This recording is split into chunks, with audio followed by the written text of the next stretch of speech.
भगवान शिव ने बहुत समझाया पर माता सती को समझ नहीं आया। क्यों? क्योंकि इसके पीछे भी एक कथा है।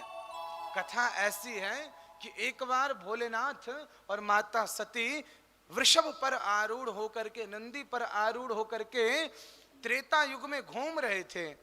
और उस समय ऐसी लीला थी कि भगवान नारायण राम बन के आए थे और रावण सीता का हरण करके लेके जा चुका था। मां सीता की खोज में भगवान राम वनों में विचरण कर रहे थे। उस समय भोलेनाथ ने जब देखा राम जी को, लक्ष्मण जी को, तो प्रणाम किया। और इस दृश्य को देख करके माता सती ने सोचा, हमारे दीनानाथ भोलेनाथ जो संसार के सम्राट हैं, राजाधिराज हैं, महाराज हैं, ये इन सामान्य इंसानों को प्रणाम कर रहे हैं। माता सती ने बाद में पूछा, हे भोलेनाथ, वो कौन थे जिनको आप प्रणाम कर रहे थे? भोलेनाथ ने कहा कि वो हमारे इष्ट हैं, हमारे राम हैं। अरे जिनके कारण मैं इतने आराम से रहता हूं वही मेरे राम हैं। वो साक्षात नारायण है। वो नर लीला करने के लिए ही वही नारायण अभी संसार में राम बन के आए हैं। माता सती को शंका हुआ कि इतना सामान्य इंसान जो अपनी पत्नी के लिए जंगल जंगल वन वन में विचरण कर रहा है, भ्रमण कर रहा है, वो इंसान भगवान कैसे हो सकता है? भगवान शिव ने जब ये दृश्य देखा तो उन्होंने कहा, तऊ कि न जाए परीक्षा ले हूं। हे सती, अगर ऐसी बात है तो जाओ परीक्षा ले लो। और माता सती गई किनकी परीक्षा लेने? राम जी की। और परीक्षा लिया कैसे? सीता जी का रूप लेकर के। कौन सा रूप लिया? माता सीता का रूप। राम जी ने जैसे ही देखा, भाई वो तो नारायण, उनसे क्या बात छुपी। उन्होंने उसी समय प्रणाम किया। कहो कहां वृषकेतु, अर्थात पूछा, हे मैया, आपके स्वामी भोलेनाथ कहां है? वृषकेतु कहां है? भाई जब पहले ही दृश्य में ऐसी बात कर दी तो माता सती का मुख नीचे हो गया। वो समझ गई कि जिसे मैं सामान्य इंसान समझ रही हूं वो तो इंसानों को भी भगवान बनाने वाला नारायण है। उसी समय वो मुंह नीचा करके वहां से चल दी। भगवान शिव ने पूछा, कैसी परीक्षा ली? तो माता सती ने मिथ्या बोल दिया, झूठ बोल दिया।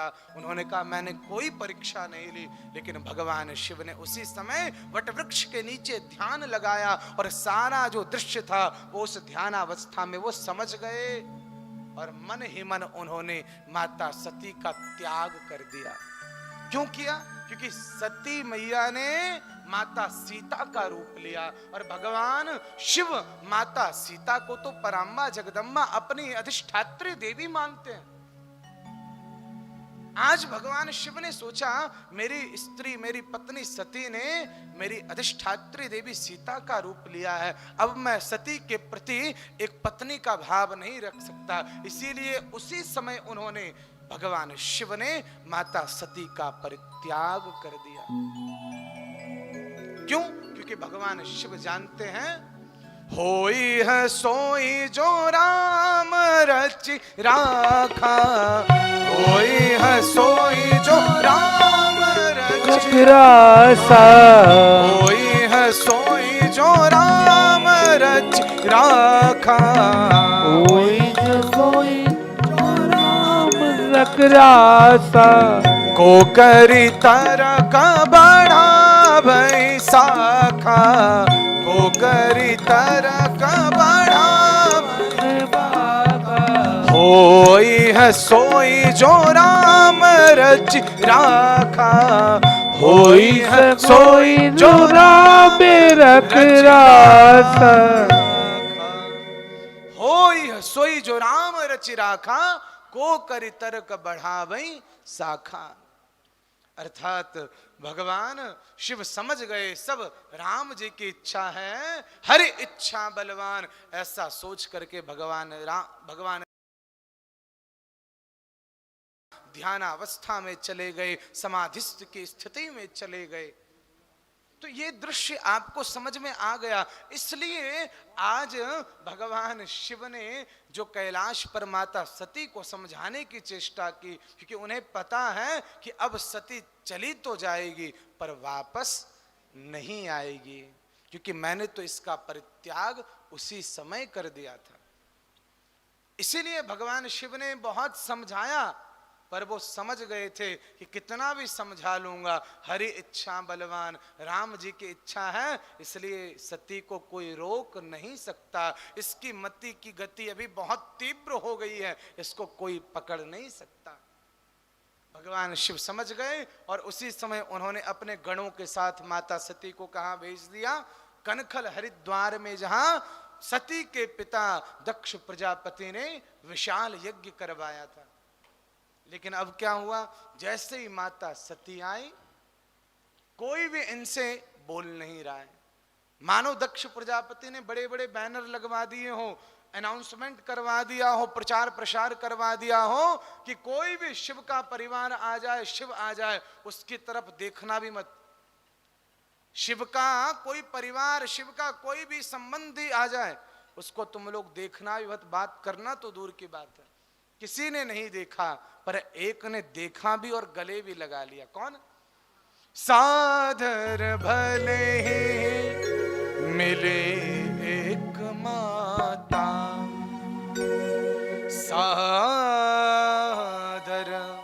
भले ही मिली एक माता, भगनी मिली बहुत मुस्काता। सती माता की जो मैया है प्रसूति, उन्होंने गले लगा लिया सती को और आंसू पोंछते हुए कहा कि हे सती, मैंने आपके पिता को बहुत समझाया, पर आपके पिता ने मेरी एक बात नहीं मानी। पता नहीं इनके मन में शिव के प्रति कौन सा विद्वेष आ गया है कि ये कुछ मान ही नहीं रहे।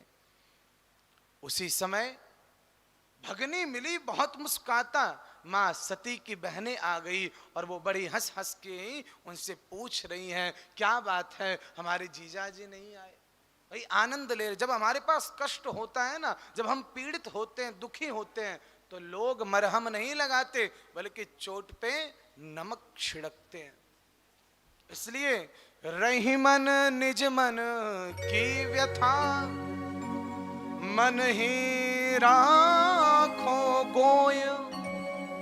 रही मन निज मन की व्यथा, मन ही राखो गोय। और सुने इठलई हैं लोग सब, बाट न लई हैं कोई। दुनिया को अपना रोग दिखाओगे ना, तो वो तुम्हारे रोग का उपचार नहीं, प्रचार करेगी। दुनिया को अपना दुख बताओगे तो वो तुम्हारे दुख का उपचार नहीं, प्रचार करेगी। इसलिए अगर किसी को अपना दुख बताना हो, कष्ट बताना हो, पीड़ा बताना हो, तो सिर्फ और सिर्फ भोलेनाथ। लेकिन आज माता सती उन्हीं भोलेनाथ की आज्ञा ना मान करके कहां आ गई? अपने पिता के यहाँ। और पिता के यहाँ उनका इतना अपमान हुआ, इतना अपमान हुआ, अंततो गत्वा वो यज्ञ मंडप में पहुंची, जहां उन्होंने देखा छोटे छोटे ऋषियों देवताओं को, उनको स्थान मिला है यज्ञ में, पर दीनानाथ भगवान भोलेनाथ को बिल्कुल भी कहीं स्थान नहीं दिया है। एक स्त्री अपना अपमान सह सकती है, लेकिन अपने पतिदेव का अपमान स्वप्न में भी नहीं सह सकती। उसी समय माता सती ने अपना विकराल रूप दिखाया और चिल्ला करके कहा, अरे दक्ष प्रजापति, अब मैं भूल चुकी हूं कि तू मेरा पिता है। मुझे इस बात का, मुझे इस चरित्र का बहुत कष्ट है कि मेरे शरीर में तुझ जैसे शिवद्रोही का रक्त दौड़ रहा है। मेरे इस शरीर में तेरे जैसे शिव निंदक का, तेरे जैसे शिवद्रोही का खून है। आज मैं इस शरीर को जीवित नहीं रखूंगी, पर कह के जा रही हूं, याद रखना, शिवद्रोही जो भी होगा, जिसने शिव से द्रोह कर लिया, जिसने शिव की निंदा की है, जिसने शिव से मुंह फुला लिया है, जीवन में उसका कल्याण स्वप्न में भी नहीं हो सकता। शिव द्रोही मम भगत कहावा, रौरव नरक कलप संपावा। जो शिव द्रोही होता है ना, उसको नरकों में भी जो सबसे खराब नरक होता है वो मिलता है। मां सती ने अनेकों प्रकार से कहा है अपने पिता को कि हे दक्ष, अब मैं भूल चुकी हूं कि तू मेरा पिता है। मुझे इस चीज का बहुत अपराध बोध है कि मेरे शरीर में तेरा रक्त है। जिस शरीर में तेरे जैसे शिव द्रोही का रक्त हो वो शरीर में रख ही नहीं सकती। और कहते कहते माता सती ने योगाग्नि से अपने उस शरीर को उस यज्ञ मंडप में भस्म कर लिया। और देखते ही देखते उस पूरे यज्ञ मंडप में कोलाहल मच गया। सारे नंदी इत्यादि गण चिल्लाते हुए उन पर प्रहार करने लगे। लेकिन आज शक्ति तो यज्ञ के यज्ञाग्नि में भस्म हो गई। जब शक्ति ही नहीं रहेगी तो नंदी इत्यादि गण कैसे लड़ेंगे? भाई आज शक्ति तो यज्ञाग्नि में भस्म हो गई, तो जब शक्ति ही नहीं रही तो कैसे लड़ोगे? नंदी इत्यादि गण लड़ने तो लगे, पर अंत में सारे उन दक्ष के नौकरों ने उनके मार के भगा दिया, उनको प्रताड़ित करके भगा दिया। सारे नंदी इत्यादि गण आ गए भगवान शिव के कैलाश पर। निवेदन किया, हे भोलेनाथ, मां सती ने अपने शरीर को योगाग्नि में भस्म कर लिया। जैसे ही भगवान शिव ने ये दृश्य सुना, ये बात सुनी, उसी समय निर्मत्रम कल्पशम तत्र, अर्थात एक अपने केश को निकाला और जैसे ही पटका उससे वीरभद्र प्रकट हो गए। भवतु वीरभद्रम ते, बोल वीरभद्र भगवान की। जैसे ही वीरभद्र प्रकट हुए भगवान शिव ने आदेश दिया, हे वीरभद्र, जाओ और उस अपराधी, अहंकारी, क्रोधी दक्ष के पूरे यज्ञ का सर्वनाश कर दो। शिव का आदेश पा करके वीरभद्र दौड़ चले। साथ में कालिका, चंडिका और भी गण, भूत, प्रेत, पिशाच सब दौड़ पड़े हैं दक्ष के यज्ञ का विध्वंस करने। एक क्षण में अमित रूप प्रगटे ते ही काला, कब पहुंच गए कनखल हरिद्वार पता ही नहीं चला। और देखते ही देखते जितने भी पापिष्ठ लोग थे, किसी की दाढ़ी, किसी की मूंछ, किसी की आंख, सब पर प्रहार करते हुए उन लोगों ने पूरे यज्ञ में विध्वंस का माहौल कर दिया।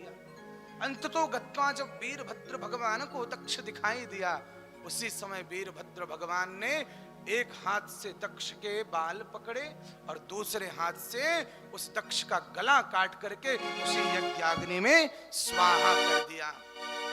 अब तो पूरी सृष्टि में हाहाकार मच गया। वही सब चिल्ला करके, रो करके पुकार रहे हैं, क्योंकि राजा तो रहे नहीं। अब राजा मर गए तो पूरी सृष्टि में हाहाकार, सब चिल्लाएं, सब पुकारे। अंततो गत्वा पूरी सृष्टि में जो माहौल था वो गड़बड़ होने लगा। जब राजा न रहे तो प्रजा की तो स्थिति गड़बड़ होगी। अंत में वीरभद्र भगवान पुनः आ गए कैलाश पर, और कैलाश पर भगवान शिव को उन्होंने बता दिया, हे भोलेनाथ, जैसी आपकी आज्ञा थी हमने वैसा ही किया।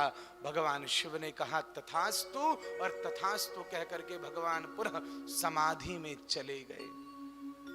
कई हजार वर्ष तक, शिव महापुराण में लिखा है, सहस्र वर्ष तपम कृत्वा, कितने हजारों वर्ष तक तप किया भोलेनाथ ने, पर अपनी समाधिस्थ की स्थिति भंग नहीं की, अर्थात ध्यान को भंग नहीं होने दिया। पर इधर सृष्टि में तो हाहाकार मचा हुआ है।